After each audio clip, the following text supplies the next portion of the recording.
Hello guys, कैसे हैं आप सब। स्वागत है आप सभी का एक बार फिर आपके अपने चैनल नॉलेज सिटी में। दोस्तों, आज हम दोबारा मिल रहे हैं अपनी वही सीरीज जिसका नाम है द 10 मिनट शो, जिसका आज पार्ट 4 है। दोस्तों, आज का हमारा टॉपिक क्या है? दोस्तों, आज का हमारा टॉपिक है why captcha code is used. अब दोस्तों, why captcha code is use से पहले आपको पता होना चाहिए कि कैप्चा कोड क्या होता है। ये आप सबको पता है। देखिए, कभी आप लोग फ़ोन चला रहे हो, ठीक है, आप कहीं लॉगिन कर रहे हो, ठीक है, कहीं पे लॉगिन कर रहे हो, अपनी आईडी बना रहे हो, ठीक है, कहीं से मूवी डाउनलोड कर रहे हो, तो उससे पहले आपके पास एक कोड आता है। कोड मतलब आपकी स्क्रीन पे कोड आता है, ऐसा कुछ नंबर लिखे हुए आते हैं और आपसे बोला जाता है कि इस नंबर को नीचे दिए हुए बॉक्स में टाइप करो और फिर डन करके आगे बढ़ो। तो इस जो नंबर आपके सामने आता है, चाहे वो न्यूमेरिक हो, अल्फ़ा न्यूमेरिक हो, ठीक है, उसको ये बोलते हैं कैप्चा कोड। ठीक है, आप सबने अपनी लाइफ में देखा होगा, कभी पासवर्ड भूल जाते हैं तो रीसेट करते हैं पासवर्ड, तब लिख के आता है कि कैप्चा कोड आता है, इसे नीचे टाइप कीजिए फिर आगे बढ़िए, है ना।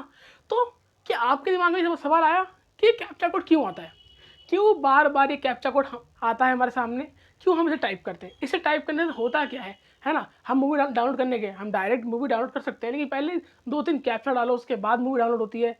या कहीं आप लॉगिन कर रहे हैं यार किसी साइट पे, तो वहाँ पे भी कैप्चा आता रहता है। तो क्यों आता है? तो आज चर्चा करेंगे हम इसी कैप्चा कोड के बारे में। दोस्तों, कैप्चा कोड कैसा होता है? जैसा कि मैंने आपको यहाँ पे दिखाया और आपकी स्क्रीन पे भी कुछ शो हो रहे होंगे आपके कैप्चा कोड। ऐसे कैप्चा कोड होते हैं जिसमें लिखा होता है टाइप द कोड या कैप्चा कोड फ्रॉम इमेज, कि ये कोड डालिए और फिर आगे बढ़िए। ठीक है दोस्तों, कैप्चा की फुल फॉर्म क्या होती है? Completely automated public turning test to tell computers and human apart. इस कैप्चा नाम के वर्ड को किसने कह सकते हैं आप जनरेट किया था, किसने सबसे पहले बोला था? वो थे लुइस वॉन। कब? 2003 में। ठीक है, चलो ये तो हो गई लैंग्वेज की बात है, मतलब थ्योरेटिकल। अब थोड़ी बात करते हैं प्रैक्टिकल। देखिए, कैप्चा कोड क्यों हुआ, क्या रीज़न था कैप्चा कोड का? दोस्तों, कैप्चा कोड आपको नहीं पता, लेकिन आपको ही सिक्योरिटी प्रोवाइड कराता है। अगर आपकी कोई साइट है, उस पर कोई थर्ड पार्टी विजिट कर रही है, तो कैप्चा कोड ही आपको सिक्योरिटी प्रोवाइड कराता है। कैसे? दोस्तों, कैप्चा कोड के ना होने से पहले क्या होता था? मान लीजिए हम कोई भी किसी भी साइट पे एक्सेस आराम से कर जाते थे, उस साइट पे आराम से उसका डेटा देख सकते थे।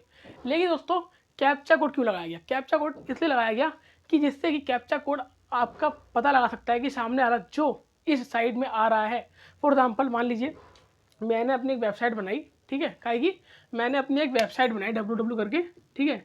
अब मुझे जानना है कि इस वेबसाइट में दिन में कितने लोगों ने लॉगिन किया और उन लोगों में से कितने लोग रियल थे, रियल ह्यूमन थे, मतलब रियल ह्यूमन मतलब हम या आप, रियल ह्यूमन, और कितने लोग बोट थे। अब यहाँ पे आप बोट बोलोगे या आप बोल सकते हो आर्टिफिशियल, क्या बोल सकते हो? आर्टिफिशियल इंटेलिजेंस टाइप्स, कि कितने लोग रियल थे और कितने लोग आर्टिफिशियल, मतलब हैकर थे, स्पैमर थे। ठीक है, हैकर स्पैमर क्या करते हैं? आपकी साइट पे आके उसको वहाँ पे स्पैम फैला सकते हैं, उसको ख़राब कर सकते हैं। तो ये कैप्चा कोड लगाया जाता है। दोस्तों, कैप्चा कोड से क्या होता है कि रियल ह्यूमन होगा, वो तो ये बेसिकली चीज़ सॉल्व कर देगा, मतलब नाम टाइप करना होता है। कभी कभार कैप्चा कोड कैसे होते हैं? आपके नंबर में होते हैं। क्या? मैथमेटिकल ऑपरेशन कैप्चा कोड, जिसके अंदर आपको प्लस माइनस दिया जाएंगे, बेसिक बेसिक से आप वो कीजिए और आगे बढ़ जाइए। ठीक है, किसी किसी कैप्चा कोड में आपने भी देखा होगा क्या कि बोलता है ना, एक आपको फोटो दे देगा, आपको स्क्रीन पे दिख रही होगी कि रेड लाइट चूज़ करो। ठीक है, कि जिस जिस फोटो में आपको रेड लाइट लग रही है उसको चूज़ करो, अगर आपने सही चूज़ किया तो आपको एक्सेस मिल जाएगा। क्यों दोस्तों ऐसी चीज़ क्यों करवाता है? ऐसे इसलिए करवाता है क्योंकि ये क्वेश्चन सॉल्व करना सिर्फ ह्यूमन ही कर सकता है। इन क्वेश्चनों को कोई मशीन, कोई आर्टिफिशियल जल्दी से सॉल्व नहीं कर सकती। इसीलिए इन कैप्चा को लगाया जाता है as a security for the website, for the जो भी उनका इंटरनेट पे सर्विस है। ठीक है दोस्तों, ये बात करी हमने। दोस्तों, आगे बात करें कि कैप्चा कितने प्रकार के होते हैं। दोस्तों, तो कैप्चा के मेनली 4 प्रकार होते हैं। पहला होता है अल्फा न्यूमेरिक। अल्फा न्यूमेरिक का मतलब जहाँ पे आपके अल्फ़ाबेट्स भी हों और नंबर भी हों। जैसे मैंने अभी लिखा था ऐसे करके कि S7 Y Z 8, इन्हें बोलते हैं हम अल्फा न्यूमेरिक, जहाँ पे अल्फ़ाबेट्स और नंबर साथ साथ हो। अगला क्या है? Multiple image. मल्टीपल इमेज जो मैंने आपको एग्जांपल दिया था कि बहुत सारी फोटो होंगी, इसमें रेड लाइट भी होगी, बाइक होगी, स्कूटी होगी, और आपसे बोला जाएगा जिस जिस फोटो में स्कूटी है उन्हें सेलेक्ट करो। आपको स्क्रीन पे भी दिख रही है साथ साथ, ठीक है ना, देखते रहिए। अगला ऑडियो टाइप। ऑडियो टाइप दोस्तों क्या होता है? ऑडियो टाइप में आप कैप्चा की जगह पे एक ऑडियो दी गई होगी और आपसे बोला जाएगा उस ऑडियो को प्ले करें, उस ऑडियो को प्ले करें। उस ऑडियो जैसे प्ले करेंगे तो वो कुछ नंबर बोलेगा या अल्फ़ाबेट बोलेगा, Z1 2। आपको उसे ध्यान से सुनना है और फिर नीचे दिए गए कॉलम में उसे टाइप करना है, ठीक है। अगला होता है मैथमेटिकल ऑपरेशन। मैथमेटिकल ऑपरेशन मतलब वहाँ पे आपको कुछ सम्स दे देगा प्लस माइनस के।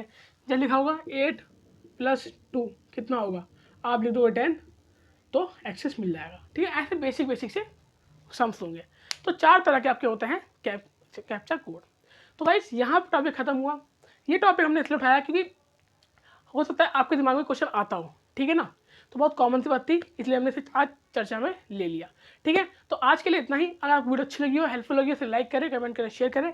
मिलता हूँ नेक्स्ट क्लास में कुछ और धमाकेदार टॉपिक के साथ। तब तक के लिए गुड बाय।